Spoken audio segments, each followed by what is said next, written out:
দেখো ফুলকপি ভাপার রেসিপিটা ফার্স্ট পার্টে আমি দিয়েছি, এবার সেকেন্ড পার্টটা আমি দেখাচ্ছি। একবারে আমি দেখাতে পারিনি। ওই কড়ার গরম জলের মধ্যে ফুলকপি ভাপাটা আমি সেদ্ধ করতে দিয়ে দিয়েছি। আমি ইলিশ মাছ নুন হলুদ দিয়ে মেখে রেখেছি, ইলিশ মাছ ভেজে নিচ্ছি।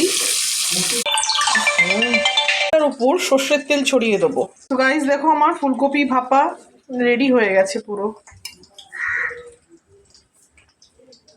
এগুলো আস্তে আস্তে কমপ্লিট হচ্ছে। এই ভাজছি, এটাকে আমি সর্ষে পোস্ত দিয়ে ভাপার মতো বানাবো। সর্ষে পেস্টটাই আমি ইউজ করব। আবার ভাজা হয়ে গেছে, আমি কালো জিরে দিয়ে দেবো। হলো না, বানাতে পারলাম না, ওই ইলিশ দিয়ে সর্ষের ঝোল করে দিচ্ছে একটা। নুন, কাটা ধনে পাতা, লঙ্কা, ঘন মতো হচ্ছে দেখো কিরম। মাছগুলোকে ছেড়ে দেবো। সর্ষের ঝোল ইলিশ মাছ